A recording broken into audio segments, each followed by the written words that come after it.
Hello viewers, எல்லாருக்கும் வணக்கம். நம்ம இந்த வீடியோவில் 19th August 2024 மார்க்கெட் அப்டேட்டை பார்க்கலாம். அப்புறம் ஸ்டாக்ஸில் எதெல்லாம் டாப் கெய்னர்ஸ், எதெல்லாம் டாப் லூசர்ஸ், எஃப்ஐஎஸ்டிஎஸ் இவங்கெல்லாம் வந்து எவ்வளோ க்ரோர்ஸ்க்கு ஸ்டாக்ஸை பை அண்ட் செல் பண்ணியிருக்கிறாங்க, யூஎஸ் மார்க்கெட் எதுக்காக ரேலி ஆச்சுது, க்ரூட் எதுக்காக விழுந்துச்சு, இந்த எல்லா டீட்டெயில்ஸும் நம்ம இந்த வீடியோவில் பார்க்கலாம். ஃபஸ்ட்டு வந்து மார்க்கெட் அப்டேட்டை பார்த்துடலாம். நிஃப்டி பார்த்திங்கன்னா ஒரு 31 பாயிண்ட் வந்து ரேலி ஆகிருந்துச்சு. மார்க்கெட் வந்து இன்னுமே ஹையர் சைடு போகிறதுக்கு வந்து கொஞ்சமே ஹெசிடேட்டடாக தான் இருக்குது. கிஃப்ட் நிஃப்டி வந்து ஒரு 48 பாயிண்ட் வந்து பாசிட்டிவாக காட்டுச்சுது. மார்க்கெட் வந்து இன்ட்ராடேயில் ரேலி ஆனாலும் க்ளோஸ் ஆகிறப்போ வந்து லோவராக தான் க்ளோஸ் ஆகிட்டுருக்குது. அப்புறம் டாப் கெய்னர்ஸில் பார்த்திங்கன்னா ஃபஸ்ட் வந்து ஹெண்டால்கோ இருக்குது, ஒரு 24 பாயிண்ட் வந்து ரேலி ஆகிருக்குது. அவங்களோட Q1 ரிசல்ட் வந்துச்சு. அதில் நெட் ப்ராஃபிட் 25% இன்க்ரீஸ் ஆகிருக்கிறதா இன்ஃபார்ம் பண்ணியிருக்கிறாங்க. அதே மாதிரி ப்ராஃபிட் பார்த்திங்கன்னா 3744 crore இருந்துச்சு.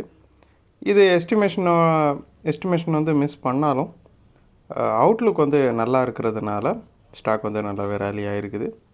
அப்புறம் பிபிசிஎல் வந்து டாப் கெய்னர்ஸில் 11 பாயிண்ட் ரேலி ஆகி செகண்ட் இடத்துல இருக்குது. பிபிசிஎல் வந்து ஒரு 1.7 lakh crore வந்து எக்ஸ்பென்ஷனுக்காக இன்வெஸ்ட் பண்ணுறதா அனௌன்ஸ் பண்ணியிருக்கிறாங்க. அந்த இன்ஃபர்மேஷனால் பிபிசிஎல் ரேலி ஆகிருக்குது. அப்புறம் டாப் கெய்னர்ஸில் தேர்டு யார் இருக்கான்னு பார்த்தோன்னா ஸ்ரீராம் ஃபினான்ஸ் இருக்குது. அது ஒரு 94 பாயிண்ட்ஸ் வந்து ரேலி ஆகிருக்குது. ப்ரோக்கரேஜ் ஜெஃப்ரிஸ் வந்து இதுக்கு பை ஸ்டேட்டஸ் வந்து மெயின்டைன் பண்ணுறாங்க.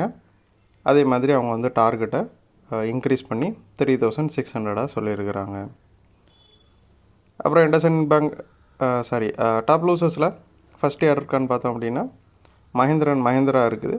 அது ஒரு 75 பாயிண்ட் வந்து விழுந்திருக்குது. மஹிந்திரா வந்து புதுசாக தார் ராக்ஸ் அப்படிங்கிற ஒரு மாடலை வந்து லான்ச் பண்ணியிருக்கிறாங்க. தார் வந்து இவங்களோட ரொம்பவே ஃபேவரட்டான வெஹிக்கிள். அதாவது மஹிந்திராவில்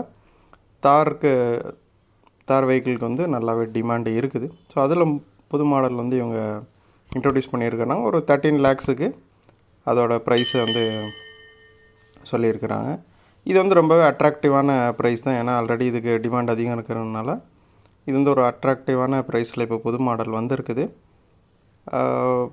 ஸோ மார்க்கெட் வந்து மேபி இதுக்கு ஹையராக ப்ரைஸ் வந்து எதிர்பார்த்துருக்கலாம்.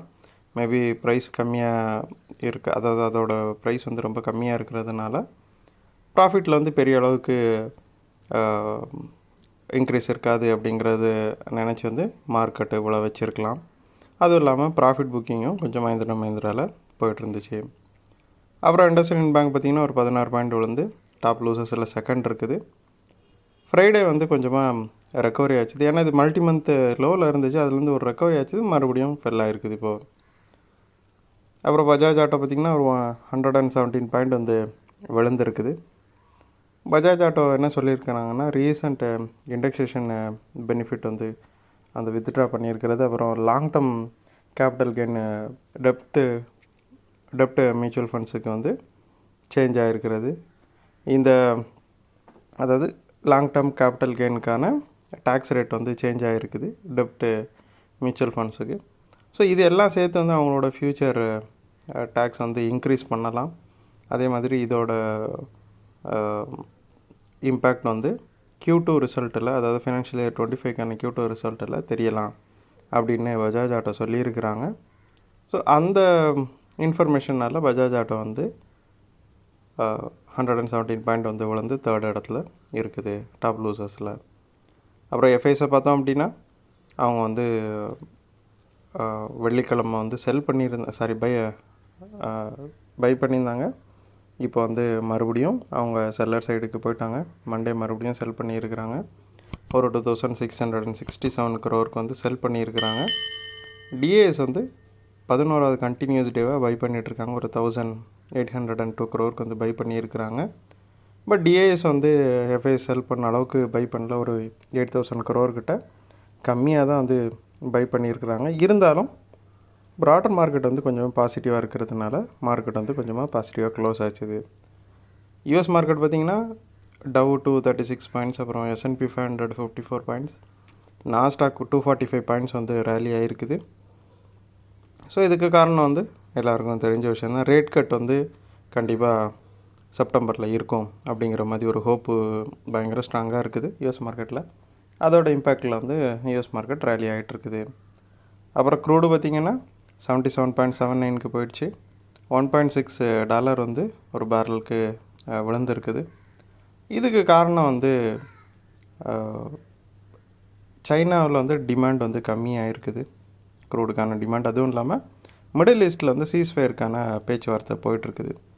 ஸோ இதெல்லாம் சேர்த்து வந்து க்ரூடோட ப்ரைஸ் வந்து ரொம்பவே ப்ரெஷரில் வச்சுருக்குது. அதனால் க்ரூடு பார்த்திங்கன்னா இந்த அளவுக்கு சரிஞ்சிருக்குது. நான் அந்த வீடியோவில் உங்களுக்கு கொடுத்த இன்ஃபர்மேஷன்ஸ் எல்லாம் கண்டிப்பாக ஹெல்ப்ஃபுல்லாக இருந்திருக்கும் நான் நம்புகிறேன். இது உங்களோட ஃபியூச்சர் ட்ரேடிங் செஷனுக்கு கண்டிப்பாக ஹெல்ப் பண்ணும். இந்த வீடியோ உங்களுக்கு பிடிச்சிருந்துச்சுன்னா லைக் பண்ணுங்கள், ஷேர் பண்ணுங்கள், மறக்காம சேனலுக்கு சப்ஸ்கிரைப் பண்ணுங்கள். அப்படியே அந்த பெல் ஐகானை கிளிக் பண்ணிங்கன்னா டெய்லி அப்டேட்ஸ் தவறாமல் கிடைக்கும். தேங்க்ஸ் ஃபார் வாட்சிங். Keep supporting. தேங்க்யூ.